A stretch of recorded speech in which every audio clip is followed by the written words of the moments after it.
मेरे प्रिय, सुबह तुम जैसे ही सोकर उठे, मैं तुम्हारे बिस्तर के पास ही खड़ा था। मुझे लगा कि तुम मुझसे कुछ बात करोगे। तुम कल या पिछले हफ्ते हुई किसी बात या घटना के लिए मुझे धन्यवाद कहोगे, लेकिन तुम फटाफट चाय पीकर तैयार होने चले गए और मेरी तरफ देखा भी नहीं। फिर मैंने सोचा कि तुम नहा के मुझे याद करोगे, पर तुम इस उधेड़-बुन में लग गए कि तुम्हें आज कौन से कपड़े पहनने हैं। फिर जब तुम जल्दी से नाश्ता कर रहे थे और अपने ऑफिस के कागज इकट्ठे करने के लिए घर में इधर से उधर दौड़ रहे थे, तो भी मुझे लगा कि शायद अब तुम्हें मेरा ध्यान आएगा, लेकिन ऐसा नहीं हुआ।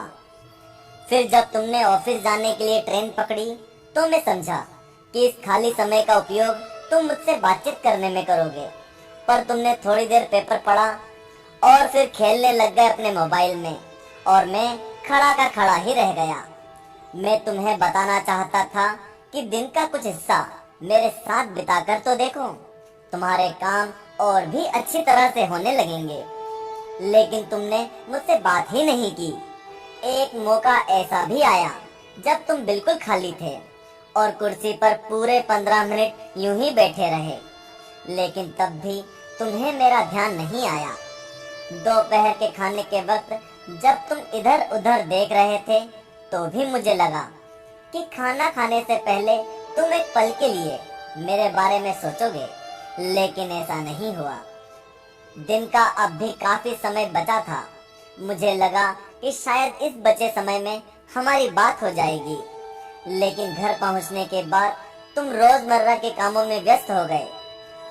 जब वे काम निपट गए तो तुमने टीवी खोल लिया और घंटों टीवी देखते रहे। देर रात थककर तुम बिस्तर पर आ लेटे। तुमने अपने पत्नी और बच्चों को शुभरात्रि कहा और चुपचाप चादर ओढ़कर सो गए। मेरा बड़ा मन था कि मैं भी तुम्हारी दिनचर्या का हिस्सा बनूं, तुम्हारे साथ कुछ वक्त बिताऊं, तुम्हारी कुछ सुनूं, तुम्हें कुछ सुनाऊं, कुछ मार्गदर्शन करूं तुम्हारा, ताकि तुम्हें समझ आए कि तुम किस लिए इस धरती पर आए हो और किन कामों में उलझ गए हो। लेकिन तुम्हें समय ही नहीं मिला और मैं मन मार कर ही रह गया। मैं तुमसे बहुत प्रेम करता हूँ। हर रोज मैं इस बात का इंतजार करता हूँ कि तुम मेरा ध्यान करोगे और अपनी छोटी छोटी खुशियों के लिए मेरा धन्यवाद करोगे, पर तुम तब ही आते हो जब तुम्हें कुछ चाहिए होता है। तुम जल्दी में आते हो और अपनी मांगे मेरे आगे रखकर चले जाते हो, और मजे की बात तो ये है कि इस प्रक्रिया में भी तुम मेरी तरफ देखते नहीं। तुम्हारा ध्यान उस समय भी लोगों की तरफ ही लगा रहता है और मैं इंतजार करता ही रह जाता हूँ। खैर, कोई बात नहीं, हो सकता है कल तुम्हें मेरी याद आ जाए, ऐसा मुझे विश्वास है और मुझे तुम में आस्था है। आखिरकार मेरा दूसरा नाम आस्था और विश्वास ही तो है। तुम्हारा पिता परमेश्वर। तो दोस्तों, हमारे YouTube चैनल को सब्सक्राइब करें, लाइक करें और ताज़ा नोटिफिकेशन पाने के लिए बेल आइकन जरूर दबाएं। और आपको वीडियो कैसी लगी ये हमें कमेंट बॉक्स में नीचे लिखकर बताएं।